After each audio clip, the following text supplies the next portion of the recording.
बिस्मिल्लाहिर्रहमानिर्रहीम अस्सलाम वालेकुम मेरे प्यारे भाई।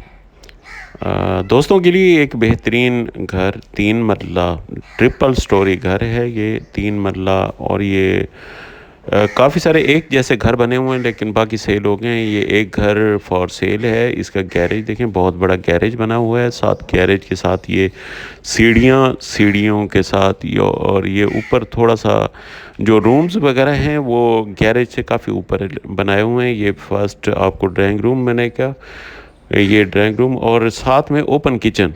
इसी ड्राइंग रूम में ओपन किचन भी है। इसको बेड भी इस्तेमाल कर सकते हैं और एज ए किचन भी, ड्राइंग रूम भी।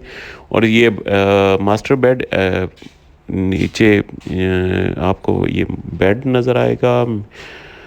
ये मास्टर बेड है। मास्टर बेड के साथ आपको दूसरा रूम भी दिखाता हूँ, और ये साथ में अटैच वाशरूम।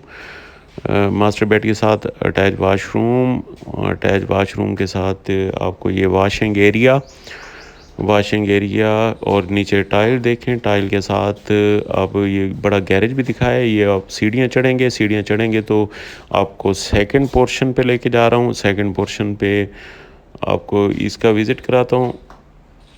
और ये देखें, ये ओपन एरिया, इसको ड्राइंग रूम भी बना सकते हैं। साथ में आपको ये देखें, ये आपको फ्रंट एलिवेशन दिखाता हूँ और फ्रंट व्यू भी दिखाता हूँ। ये फ्रंट व्यू पे आपको सामने ये ग्रीनरी नज़र आएगी। ग्रीनरी के साथ ये आपको ये ओपन किचन, ऊपर भी ओपन किचन आपको मिलेगा।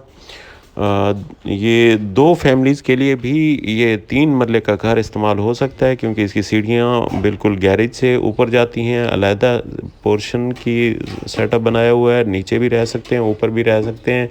और थर्ड पोर्शन पे आपको दिखाता हूँ, एक बालकनी सी बनी हुई है, वो भी आपको दिखाता हूँ। ये आपको ऊपर वाला 2 रूम्स ऊपर और एक बेड नीचे, और ड्राइंग रूम। आपको ये ऊपर ऊपर का एरिया दिखा रहा हूँ। ऊपर ये देखें, एक रूम बना हुआ है, साथ में वाशरूम और बालकनी सी। गर्मियों में रहने के लिए ऊपर बेहतरीन सहन है। और ये आबादी के संगम में, ये हर तरफ आपको आबादी नज़र आएगी और घर नज़र आएंगे। घरों के साथ ये 3 मरले का घर बाहर सेल है। अस्सलाम वालेकुम।